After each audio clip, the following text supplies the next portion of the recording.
जय श्री राम बच्चों। Class 11 physics chapter number 4 laws of motion. Last class में मैंने तुम लोगों को फर्स्ट लॉ ऑफ मोशन के बारे में समझा दिया था। अरे भाई याद है कि भूल गए?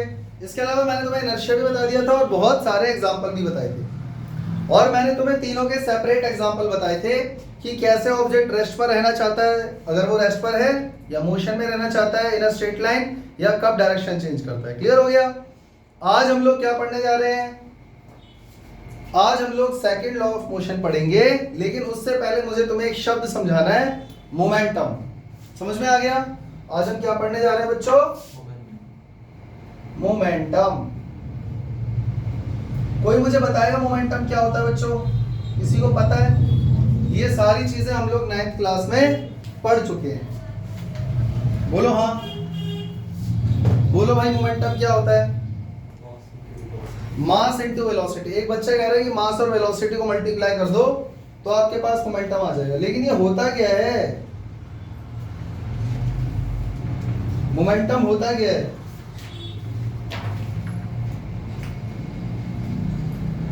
Quantity of motion acquired by an object को बोलते हैं बच्चों मोमेंटम। समझ में आ गया? फॉर्मूला ही इसका इंपॉर्टेंट है, मास इनटू वेलोसिटी। डेफिनेशन कोई पूछता नहीं है, बट फिर भी अगर कोई पूछे तो ये क्या होता है? Quantity of motion acquired by an object. मतलब देखो, अगर ऑब्जेक्ट रेस्ट पर है तो उसका मोमेंटम क्या होगा? 0। लेकिन अगर वो मोशन में है तो उसका कुछ ना कुछ मोमेंटम होगा, and that will be equal to the mass of that body and multiply by velocity of that object. तो मतलब वो मोशन में होना चाहिए। क्लियर हो गया? आप ये भी बोल सकते हो power of motion. Power word में बोलकर यहाँ पे तुम्हें कंफ्यूज नहीं करना चाहता। वो वाली पावर में समझ लेना जो फिजिक्स में पढ़ा था, V इंटू आई, वो नहीं है। पावर इसलिए बोल रहा हूँ क्योंकि देखो, अगर किसी ऑब्जेक्ट के अंदर मोमेंटम है ना, तो वो कुछ नुकसान कर सकता है, तोड़ फोड़ कर सकता है। जैसे मैंने बॉल को जोर से फेंका तो चेक करो उसके पास मास है, हाँ या ना? वेलोसिटी भी है।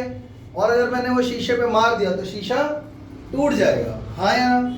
या किसी ऑब्जेक्ट को हम मूव करवा सकते हैं, डिस्प्लेस करवा सकते हैं, उसके अंदर फोर्स है तो वो डिस्ट्रक्शन कर सकता है। क्लियर हो गया? अब बताओ बच्चों, मोमेंटम क्या होता है? It is the amount of motion acquired by an object. एक सेकेंड, एक बार इसको चेक भी कर लेते हैं। Quantity of motion possessed by the body is the quantity. Quantity डाल दो, क्वांटिटी है, अमाउंट है, एक ही चीज है। Quantity of motion acquired by an object. समझ में आ गया? और ये फाइंड करने के लिए हम करते क्या है? It is equal to the product of mass and velocity of the moving object. Object motion में ही अगर नहीं है तो उसका मोमेंटम हम फाइंड नहीं कर सकते। इसको डिनोट किससे करते हैं बच्चों? It is denoted by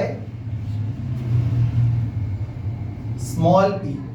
small P से इसको डिनोट करते हैं। तो बच्चों जल्दी बता दो, मोमेंटम इज इक्वल टू कितना हो गया?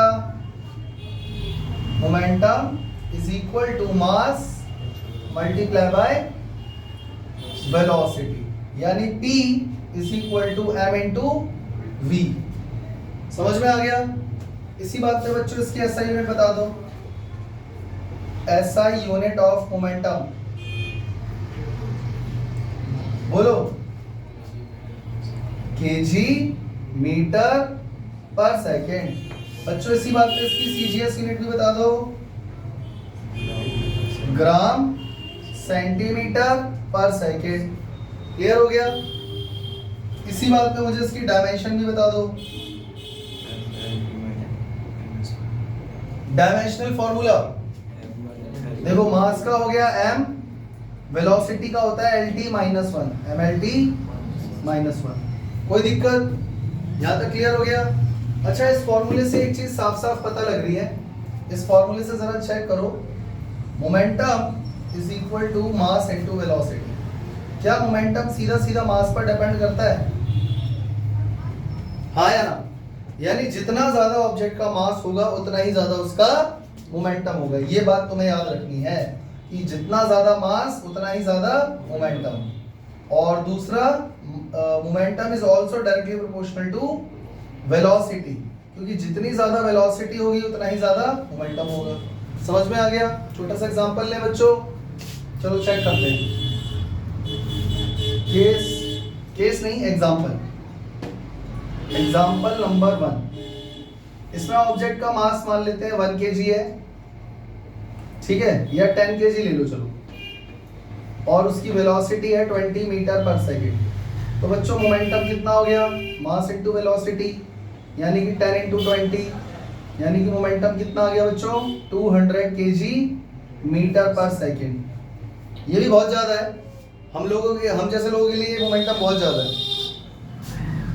और बच्चों अगर मान लो एग्जांपल नंबर 2, अगर मान लो किसी ऑब्जेक्ट का मास है मान लो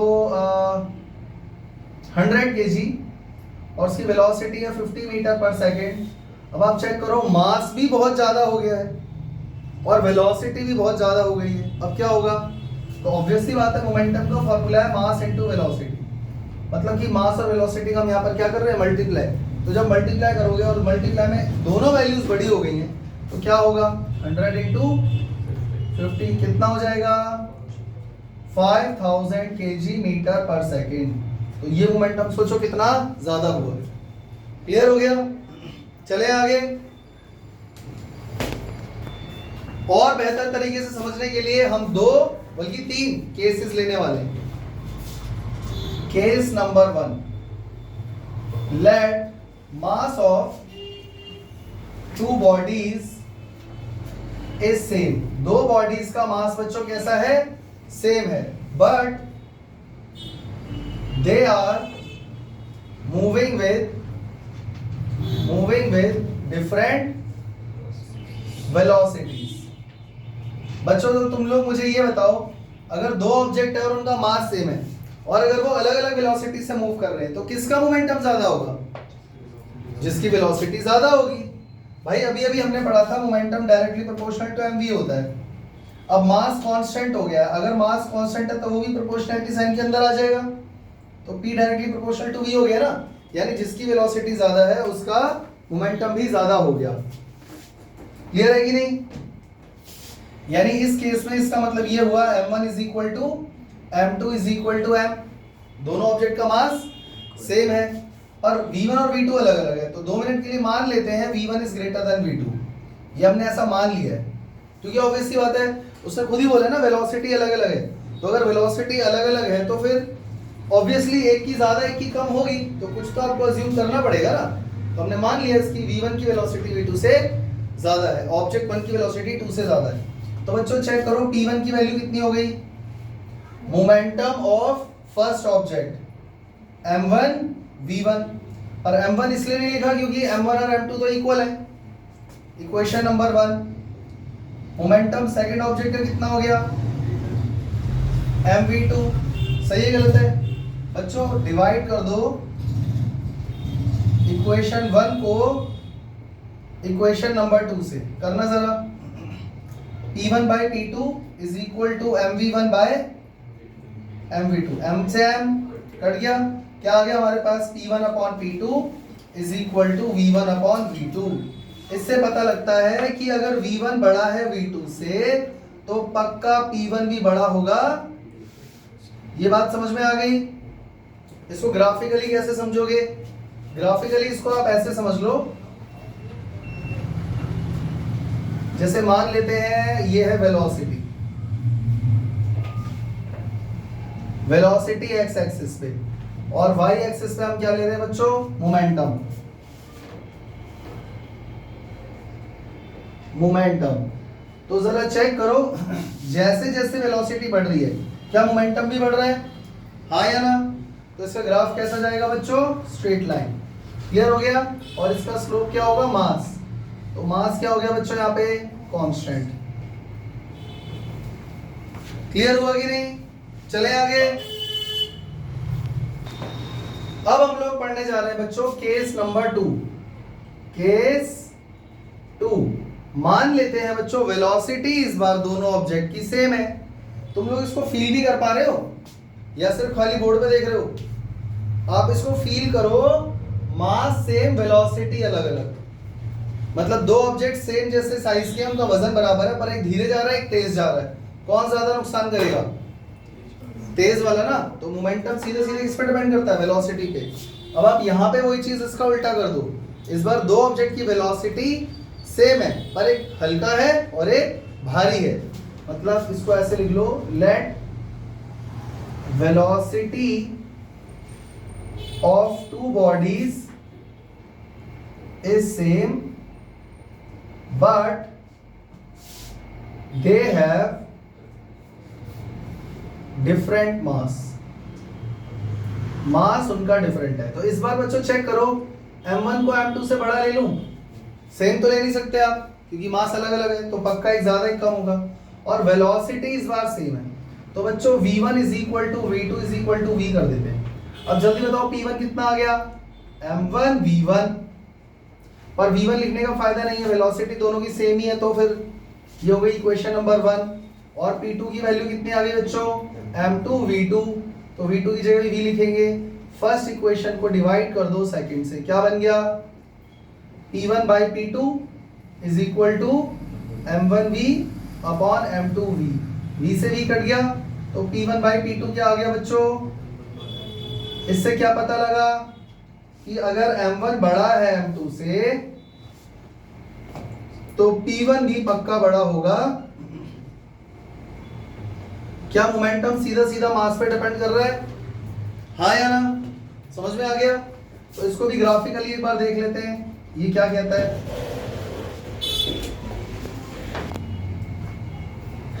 तो ग्राफिकली हमने क्या देखा बच्चों? इस बार क्या सेम है? वेलोसिटी, तो ये तो कांस्टेंट है, तो एक्स एक्सिस पर आप क्या लोगे इस बार? मास। समझ में आ रहा है? वेलोसिटी मत ले लेना, आप इधर जा रहे हो तो वो चीज इंक्रीज होनी चाहिए ना, तो वेलोसिटी तो चेंज ही नहीं हो रही, तो आप मास लिखोगे। और इस ग्राफ पे क्या लोगे बच्चों? मोमेंटम, क्योंकि चेक तो हम यही कर रहे हैं। तो मोमेंटम मास के साथ, जैसे जैसे मास बढ़ेगा क्या मोमेंटम बढ़ेगा? हाँ, तो जरा चेक करो, इसका ग्राफ भी सीधा जाएगा, और इसका ग्राफ का स्लोप क्या होगा? वही जो कांस्टेंट है, यानी कि वेलोसिटी, यानी कि ये हो गया कांस्टेंट। कोई दिक्कत? समझ पा रहे हो? अरे तुम लोग ये चीज समझ पा रहे हो मोमेंटम या नहीं? आप ऐसे समझो कि जैसे गोली है, बुलेट, ये बुलेट जो है इसको मैंने फेंक के मारा किसी को, वो मरेगा? क्यों? एक तो मास कम है, इतनी सी तो बुलेट है, और उसकी वेलोसिटी भी कम है क्योंकि मैंने फेंक कर मारा है, सही है? लेकिन उसी को मैं गन में डाल के और फिर फायर कर दूं तब क्या होगा? अब मास उतना ही है लेकिन वेलोसिटी बहुत ज्यादा हो गई। तो जैसे जैसे वेलोसिटी बढ़ती जाएगी मोमेंटम भी बढ़ता जाएगा। तो समझ में आ गया ना? तो उसकी वेलोसिटी इतनी ज्यादा है, उसका मोमेंटम इतना ज्यादा हो गया कि वो अच्छा खासा नुकसान कर देगी। चले आगे। सेम ऐसे ही मास का समझ लो। इस केस में बच्चों वेलोसिटी सेम है, मास अलग अलग है। वेलोसिटी सेम है, मास अलग अलग है। समझ में आ रहा है? मतलब एक बार मैं आपको छोटा सा पत्थर लेकर मार रहा हूं हाथ से फेंक के, हाथ से मैंने एक पत्थर किसी इंसान को मार दिया, या इंसान को मत मारो यार, किसी दीवार पे मार दो, चलो ठीक है। तो चेक करो, वेलोसिटी नहीं चेंज होनी चाहिए, मास चेंज होना चाहिए। और अगली बार मैंने क्या करा, एक बड़ा पत्थर, भारी पत्थर उतनी ही तेज फेंक कर मारा है, यानी वेलोसिटी मैंने सेम रखी है, और इस बार क्या बढ़ गया बच्चों? मास।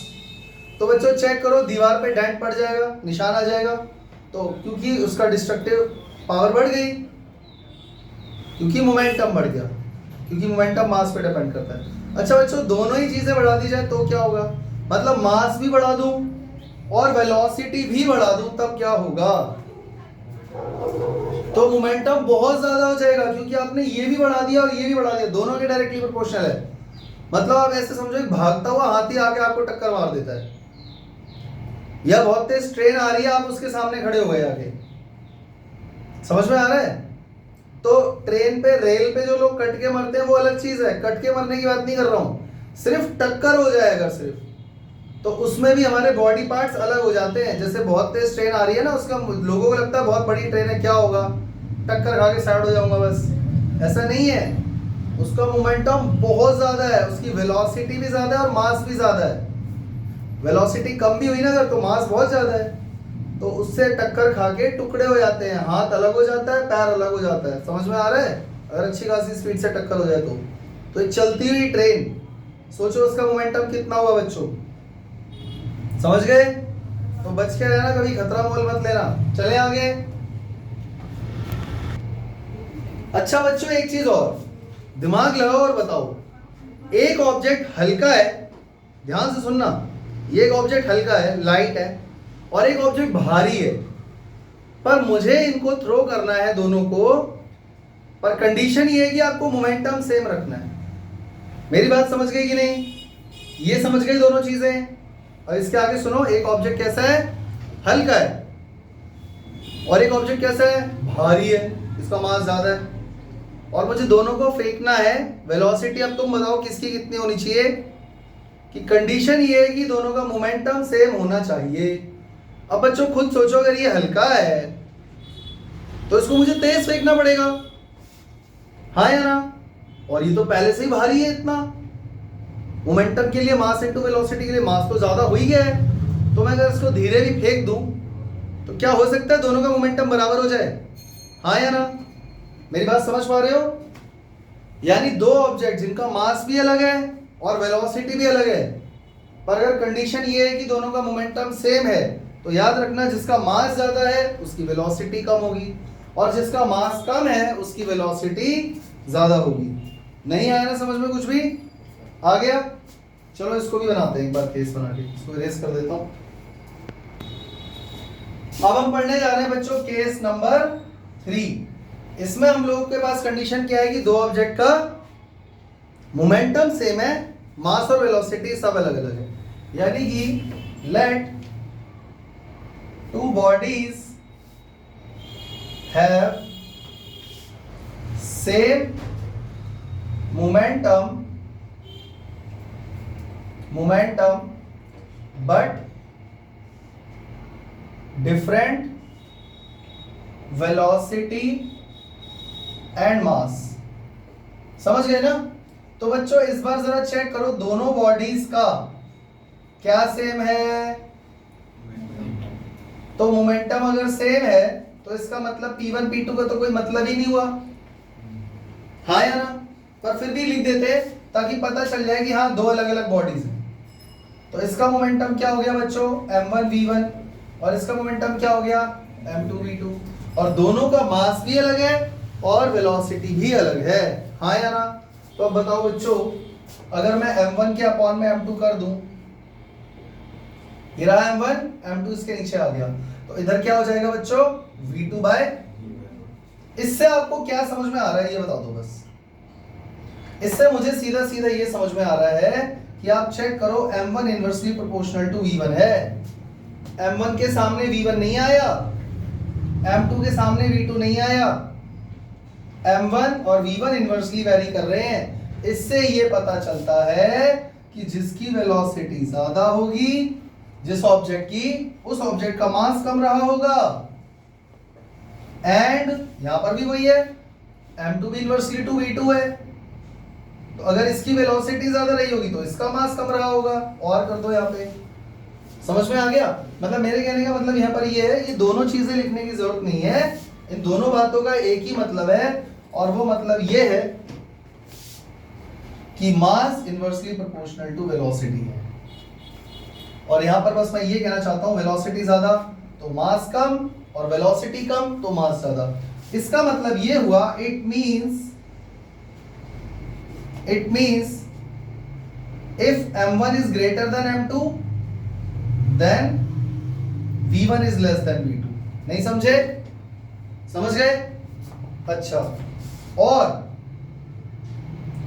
अगर मान लो m2 बड़ा है m1 से, तो क्योंकि इसका मास ज्यादा है तो पक्का इसकी वेलोसिटी कम रही होगी v1 से, हाँ या ना? सॉरी, यहाँ m1 आ जाएगा, अगर m2 का मास m1 से ज्यादा है तो m2 की वेलोसिटी कम रही होगी v1 से। क्लियर हो गया? दोनों बातों का सेम ही मतलब है, बस एक बार इसका मास ज्यादा ले लिया, एक बार इसका मास ज्यादा ले लिया। क्लियर हो गया? देखो किताबी भाषा से समझो वो एक अलग चीज है, पर इसको लाइव एक्सपीरियंस कर पा रहे हो या नहीं कर पा रहे आप? हल्की चीज है, भारी चीज है, तो भारी चीज आप फेंकोगे, उतना मोमेंटम एक्वायर करने के लिए हल्की चीज को बहुत तेज फेंकना पड़ेगा। तो अगर ऑब्जेक्ट का मास कम है तो उसकी वेलोसिटी ज्यादा होनी चाहिए, और जिसका मास ज्यादा है उसकी वेलोसिटी कम हो पाएगी, तब जाके दोनों का मोमेंटम बराबर होगा। क्लियर हो गया? ग्राफिकली समझे इसको भी जरा।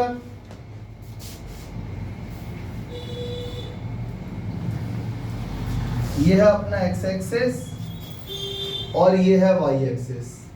तो बच्चों एक्स एक्सिस पे क्या लूं बताओ?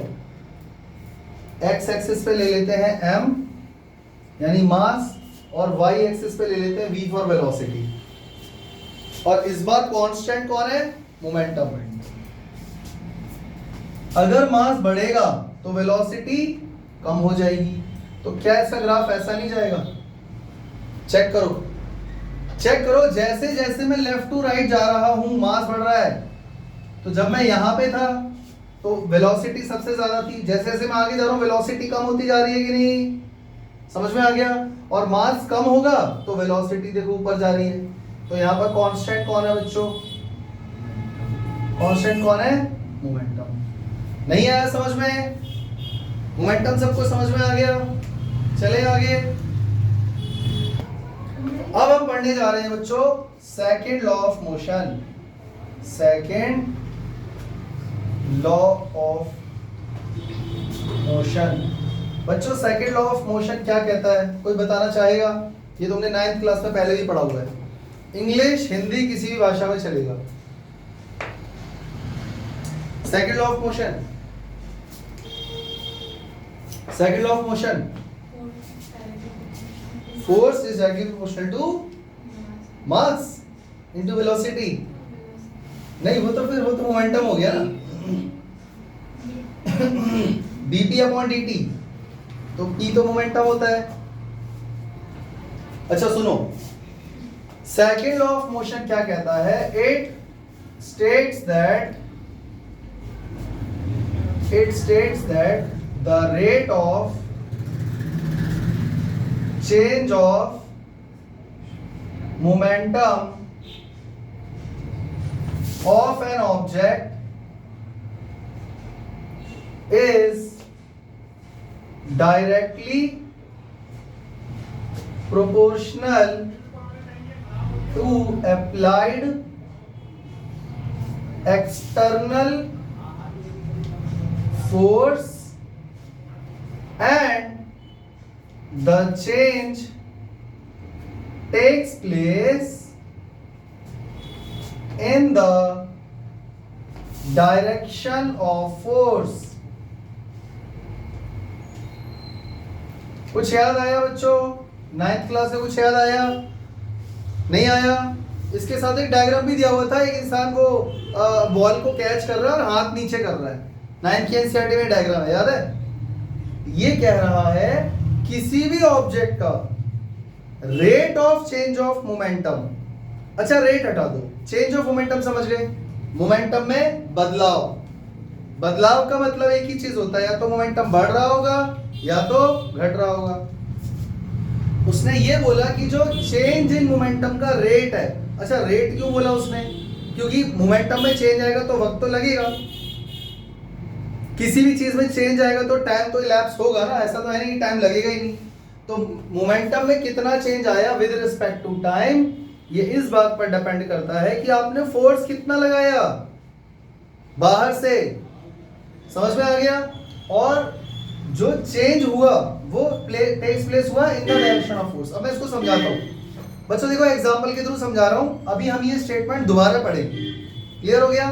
देखो बच्चों, एक बॉल आ रही है ऊपर से, अगर मैं अपने हाथ सीधे कर लेता हूं ऐसे, बिल्कुल रिजिड सीधे कर लिए अपने हाथ, बिल्कुल भी मोड़ने नहीं है ऐसे, और नीचे भी नहीं लाना, ठीक है, सीधा कर लिया एकदम ऐसे, तो लेदर की बॉल बहुत ऊंचाई से आ रही है, आपने हाथ सीधा कर रखा है, यहां पे लगेगी पट से, आपकी हड्डी टूट जाएगी, क्योंकि हाथ आपने एकदम सीधा कर रखा है। आपकी पोजीशन ऐसी वाली नहीं है। आपका इरादा नहीं है बॉल को कैच करके नीचे लाने का, सीधा यहां पर आके बॉल ने हड्डी पे टक्कर मारी और आपका नुकसान हो गया। मेरी बात समझ में आई? ऐसा क्यों हुआ समझाता हूं भाई।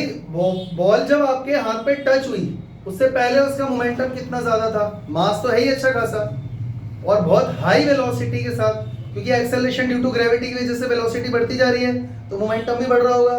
तो आपके हाथ पे कितनी जोर से मोमेंटम लगा, तो मोमेंटम था बहुत ज्यादा और आपके हाथ से टच होते ही मोमेंटम हो गया जीरो, क्योंकि वेलोसिटी जीरो हो जाएगी तो मोमेंटम भी जीरो हो जाएगा। तो मोमेंटम में चेंज कितना आया बच्चों? मान लो बॉल आ रही थी 100 kg मीटर पर सेकंड के साथ और आपके हाथ से टकराते ही मोमेंटम हो गया जीरो। बच्चों चेंज इन मोमेंटम कितना आया? चेंज इन मोमेंटम कितना आया? पूरा का पूरा 100 kg मीटर पर सेकंड। और इस प्रोसेस में टाइम कितना लगा बच्चों? चेंज समझ में आया? चेंज का मतलब क्या है? चेंज मतलब बदलाव। तो मोमेंटम चेंज हुआ या नहीं हुआ? बढ़ गया या घट गया? घट गया। कितना हो गया? जीरो हो गया। पर ये अचानक से जीरो हो गया, इसमें टाइम इलैप्स मान लेते हैं नहीं हुआ, टकराते ही हाथ पे बॉल रुक गई, हाँ यार।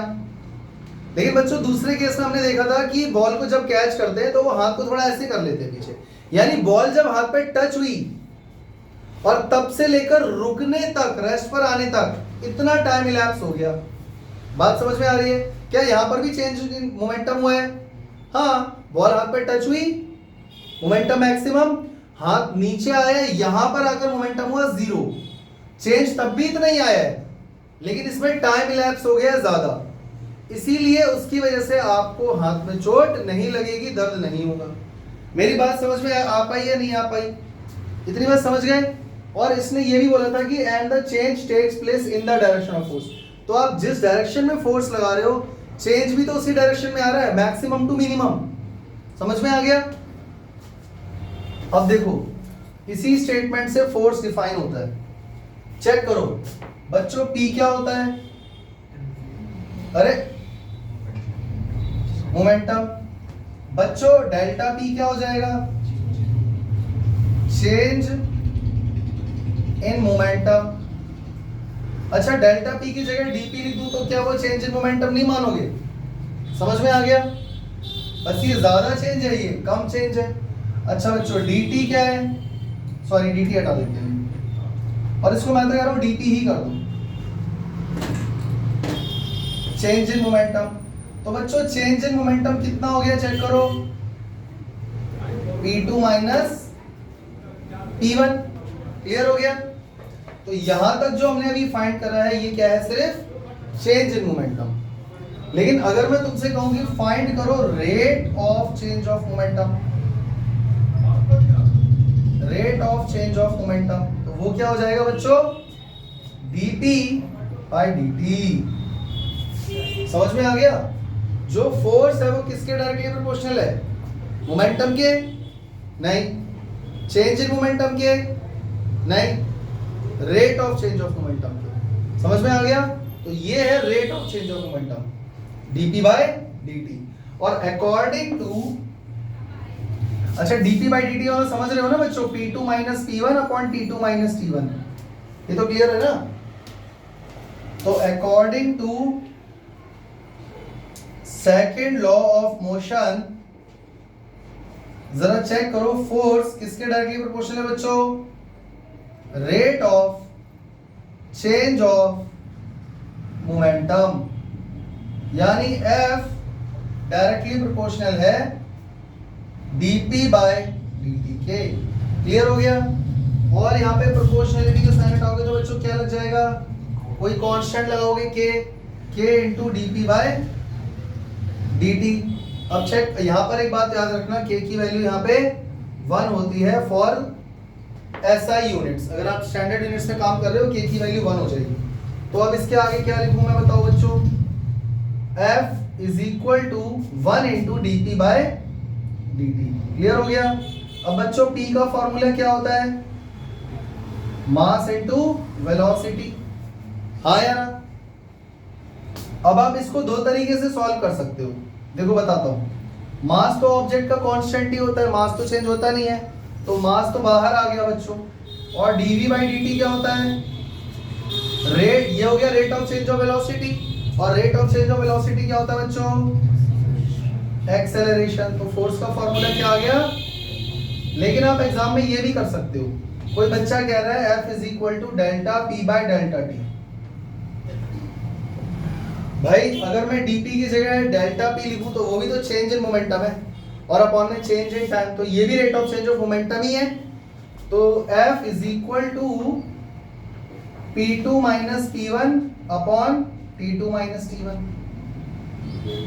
F is equal to M2 V2 और M2 नहीं MV2 माइनस MV1 हो जाएगा, और अपॉन में सीधा T ही लिख दूं, क्योंकि बड़े वाले टाइम में से छोटा वाला टाइम घटाओगे तो टाइम ही आएगा। 10 सेकंड में से 2 सेकंड घटाओगे तो 8 सेकंड आ जाएंगे, तो 8 सेकंड भी भाई एक टाइम ही होता है। अब इन दोनों में कॉमन क्या है बच्चों? M, क्या बचा? V minus U by T। अब आप चेक करो, V minus U by T किसका फॉर्मूला होता है? एक्सेलरेशन का। तो आपको ऐसे अच्छा लगे तो आप ये कर देना, ऐसे अच्छा लगे तो ये कर देना, इन दोनों में से कोई भी एक मेथड से आप कर सकते हो। क्लियर हो गया? यहीं से फोर्स का फॉर्मूला डिफाइन होता है। अब बच्चों इसके बाद फोर्स की ऐसा यूनिट क्या आ जाएगी यहाँ पे? न्यूटन या फिर KG metre per second square, ये भी ऐसा यूनिट है। और बच्चों सीजीएस यूनिट क्या है? ग्राम सेंटीमीटर पर, सॉरी पर सेकेंड स्क्वायर आएगा ना यहाँ पे, पर सेकेंड स्क्वायर। क्लियर हो गया? अब बच्चों देखो यहां पर मैं 1 न्यूटन को डिफाइन नहीं करने वाला, मैं 1 ग्राम पर सेकेंड स्क्वायर को डिफाइन नहीं करने वाला, क्योंकि जब ये चैप्टर स्टार्ट हुआ था फर्स्ट लेक्चर में ही हम ये चीजें पढ़ चुके हैं। 1 KG metre per second square का मतलब होता है 1 केजी का ऑब्जेक्ट है, उसके ऊपर हमने जो फोर्स लगाया उसकी वजह से एक्सेलरेशन कितना आया? 1 मीटर पर सेकेंड स्क्वायर। तो पक्का जो फोर्स हमने लगाया है वो 1 न्यूटन का ही रहा होगा, या 1 केजी मीटर पर सेकेंड, ये सब मैं बता चुका हूं। हाँ या ना? ठीक है। इसके अलावा ये चीज भी याद रखना बच्चों, 1 newton is equal to 10 power 5 dyne, यानी कि 1 KG metre per second square is equal to 10 power 5 gram centimetre per second square. एक ही बात है, समझ में आ गया? और इसके अलावा बच्चों मैंने तुम्हें और भी यूनिट्स बताई थी, kgWT, kgf, kilogram weight, kilogram force.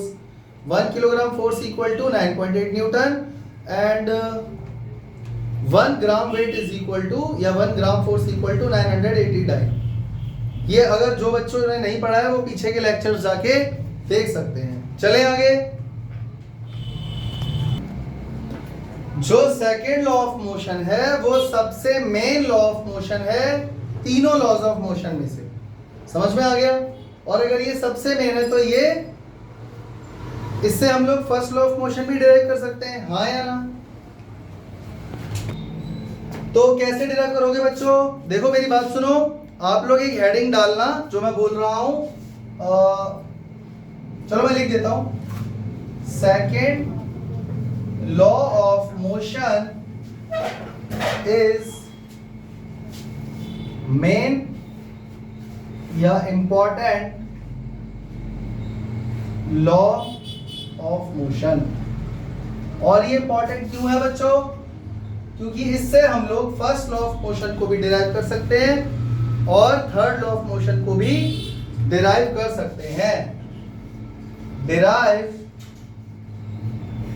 First law of motion from second law of motion. Second law of motion से फर्स्ट लॉ कैसे डिराइव करोगे बच्चों? उसके लिए पहले आपको फर्स्ट लॉ आना भी चाहिए। फर्स्ट लॉ आता है किसी को?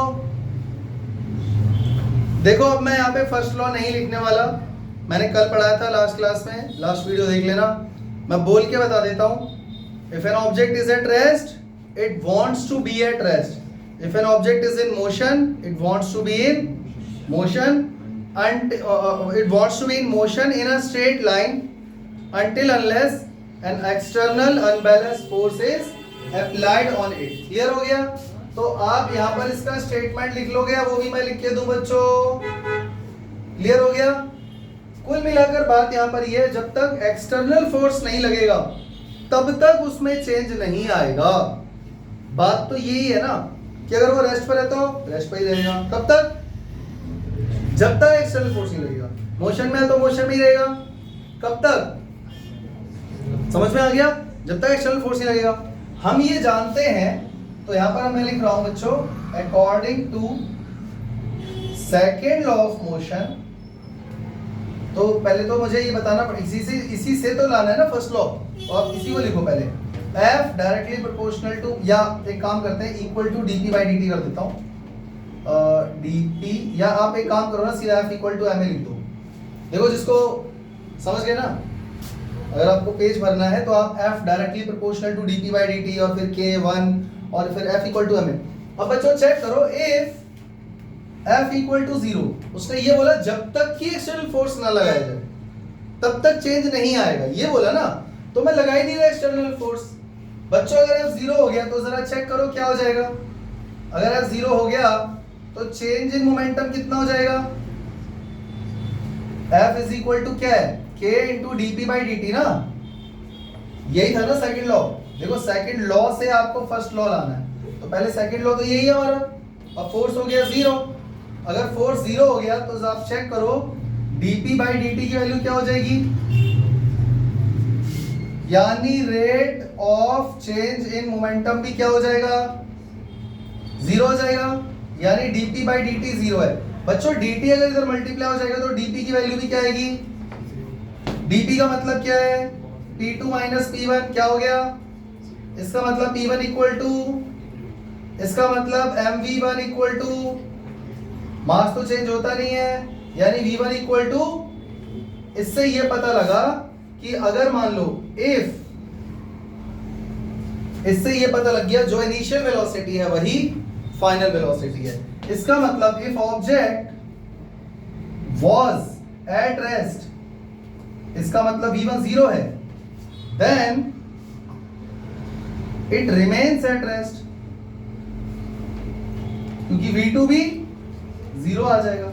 नहीं समझे भाई? आप चेक करो ना, आपने फोर्स नहीं लगाया, rate of change of momentum 0 हो गया, तो dp बाई dt 0 हो गया, dt को 0 से मल्टीप्लाई कर दो, dp 0 हो गया, तो यहां से निकल कर क्या आया?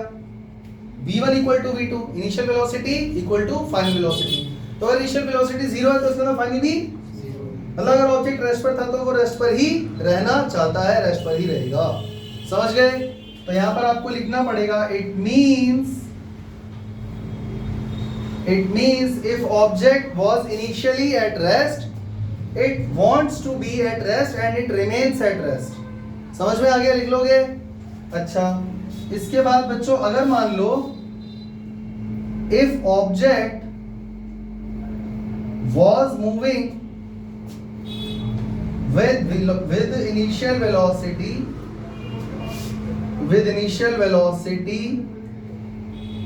u, then it will continue to move with same final velocity। वो इसलिए क्योंकि v1 is equal to v2 है, तो u इक्वल टू v हो गया, तो initial velocity equal to final velocity हो गई, तो वो जिस स्पीड से चल रहा था उसी स्पीड से चलता जा रहा है। तो सेकंड लॉ से फर्स्ट लॉ प्रूफ हुआ कि नहीं? समझ में आ गया? ये सारा काम आज जाकर कर लेना कॉपी में, और ये सब लिख लेना जो चीजें मैंने छोड़ी हुई है, मैंने बोल के बता दिया, आप सुन के लिख लेना और याद भी कर लेना, ठीक है? नेक्स्ट क्लास में हम लोग क्या पढ़ेंगे बच्चों? इम्पल्स और सेकंड लॉ ऑफ मोशन और इम्पल्स के एग्जांपल, एप्लीकेशन। क्लियर हो गया? चले आगे। तो बच्चों मिलते हैं अगली क्लास में, तब तक के लिए जय हिंद, जय श्री राम। सबसे नीचे